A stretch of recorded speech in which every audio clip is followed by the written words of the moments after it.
بسم الله الحمد لله والصلاة والسلام على رسول الله وعلى آله وصحبه وسلم تسليما كثيرا. أما بعد، السلام الله عليكم ورحمة الله وبركاته. إن شاء الله لنيم لأن أنت مكر لهن زنج سلامي متى وكرمت يتوسنا مكر للقساتشو. እንደሚታወቀው ክረምት ብሎ ማለት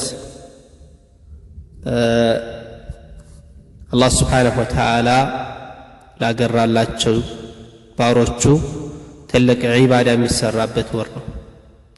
ያውኛ ማህበረሰብ ዘንድ ያው ክረምት ብሎ ማለት የምንለውም ነው የለመርንበትም ያደግንበትም አባባል ክረምት ብሎ ማለት የብርድ ሰዓት ስራ የሌለበት ለተማሪዎችም የረፍት ሰዓት ስራም ደግሞ ስለሌለ ለአብዛኛው ሰው የረፍት ሰዓት ተብሎ ይታወቃል።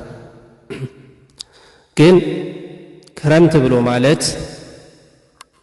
ብሎ ማለት እነዛ ቀደምቶች ዘንድ ትልቅ የሆነ ቦታ አለው። ተዛ መካከልም ዑመር ረዲየላሁ ዐንሁ ነቢያችን አለይሂ ሰላቱ ወሰላም ሁለተኛው ምትክ የሆኑት ምን ይላሉ?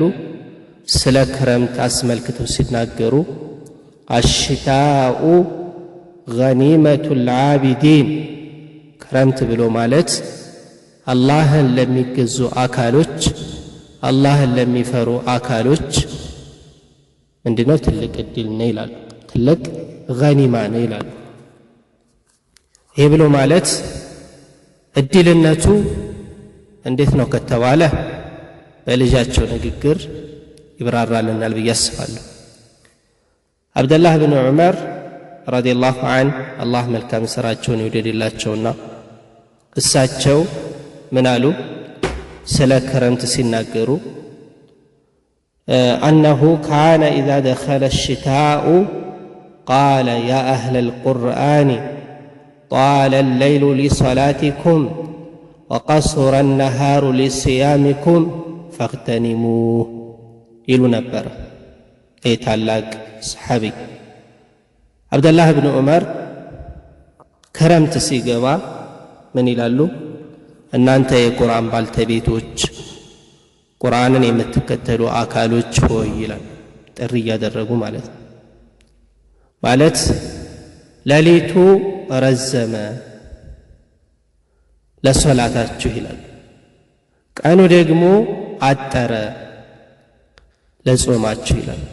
ስለዚህ ፈግተኒሙ፣ እናንተ የቁርአን ባልተቤቶች ሆይ፣ እናንተ የአላህ ባሮች ሆይ ይሄንን ጊዜ ይሄንን ወር ይሄን ክረምት ተጠቀሙበት፣ በኋላ እንዳትጸጸቱ ይላሉ።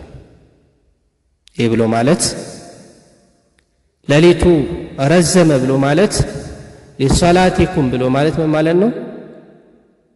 ሌሊቱ ክረምት እንደሚታወቀው ሌሊቱ ረጅም ነው።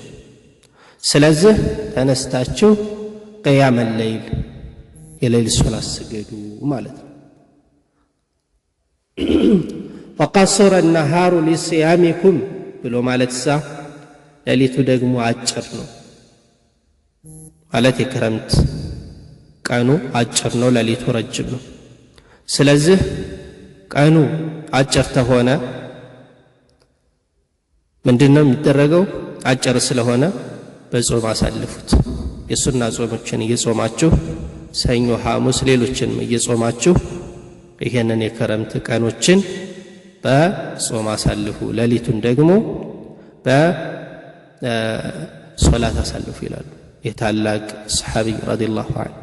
ስለዚህ ዑመርም ክረምት ብሎ ማለት አላህ Subhanahu Wa Ta'ala ለሚፈሩ አካሎች ትልቅ እድል ነው ያሉት ይሄንን። የሰው ልጅ ክረምት ላይ አየሩም ቀዝቃዛ ነው። ስለዚህ አንድ የሚጾም አካል አንደኛ ቀኑ አጭር ነው፣ ሁለተኛ አየሩም ደግሞ ቀዝቃዛ ስለሆነ ውሃ አይጥመውም ማለት ነው። ስለዚህ ያንን ሰዓት ያንን ቀን አላህ Subhanahu Wa Ta'ala ዘንድ በሚያቃርበው መልካም ሥራ ጾም ሊያሳልፈው ይገባል። ስለዚህ ሁላችንም ይህን ክረምት ሶላት በመስገድ ጾማችንን በመጾም እናሳልፈው ላለሁ ሰለላሁ ዐላ ነቢይና ሙሐመድ ወዐላ አሊሂ ወሰሕቢሂ ወሰለመ ተስሊመን ከሲራ